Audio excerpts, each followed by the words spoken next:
Jillitti aantu pirezidaantii fi qindeessituu kilaastara magaalota Oromiyaa adde Caaltuu Saaniitiin durfamu magaalaa Shaashamanneetti hojiiwwan bu'uuraalee misoomaa garaagaraa magaalattiitti hojjetamaa jiran daawwateera. Jillichi magaalichatti hojiilee piroojeektii garaagaraa magaalaa Shaashamannee keessatti ijaaramanii fi ijaaramaa jiran daawwachuun kanneen harkifannaa qaban dafanii akka xumuramaniif ammoo hubachiiseera. Jilli kunis daawwii isaatiin buufata konkolaataa baasii birrii miiliyoona 100 fi miiliyoona 78 oliin ijaaramaa jirus daawwatee jira. Buufatichi garuu yeroo jedhametti xumuramaa hin jiru, xiyyeeffannaa barbaada jedhanii jiraattonni magaalatti. Kana malees immoo daawwannicha ijaarsa waajjira bulchiinsa magaalaa Shaashamannee birrii miiliyoona 300 fi miiliyoona 50 ijaaramaa jirus daawwatee jira. Daagmaayii Deeksaa immoo dhimma kanatti bal'inaan kan qindeeffate immoo daawwanneetu walitti deebina. Egaa akkuma beekamu tibbana jillitti aantu pirezidaantii fi qindeessituu kilaastara magaalaa naannoo Oromiyaa adde Caaltuu Saaniitiin durfamu hojiilee misoomaa magaalota Oromiyaa keessatti hojjetamaa jiranii fi hojjetaman daawwachaa turuunsaa ni yaadatama. Guyyaa har'aas jillitti aantu pirezidaantii fi qindeessituu kilaastara magaalaa naannoo Oromiyaa adde Caaltuu Saaniitiin durfamu hojiiwwan misoomaa magaalaa Shaashamannee keessatti hojjetamaa jiran adda addaa daawwachaa ooleera. Kanneen daawwataman keessaa buufata konkolaataa ammayyaa birrii miiliyoona 100 fi 78 oliin ijaaramaa jiru gamoo abbaa darbii 5 jechuudha.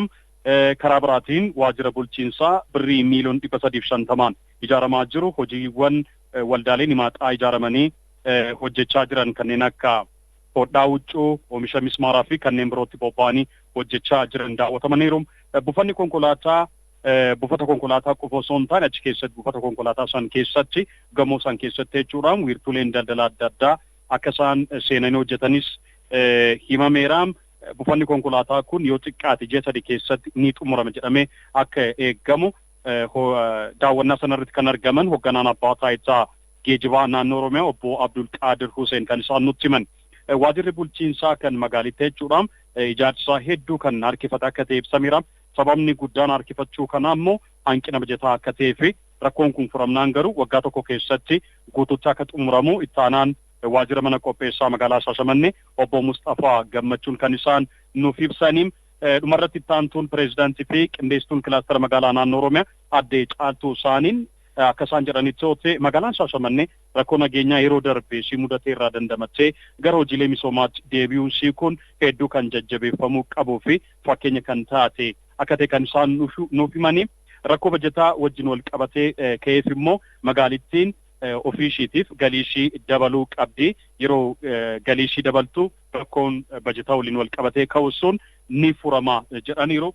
Walumaa galatti hawaasni akkasumas immoo qaamoleen biroo magaalaan Shaashamannee rakkoo nageenyaa duraan ishii mudatee irraa dandamattee magaalittii gara misoomaatti deebisuuf yookiin hojiilee misoomaatti akka ishiin deebituuf sochii garaagaraa yookiin immoo gahee isaanii baachaa turaniif hooggansoota akkasumas immoo hawaasa illee galateeffataniiru. Guyyaa boru immoo magaalaa Dukam keessatti hojiilee misoomaa hojjetamaa jiranii fi hojjetaman ni daawwatamu jedhamee eegama.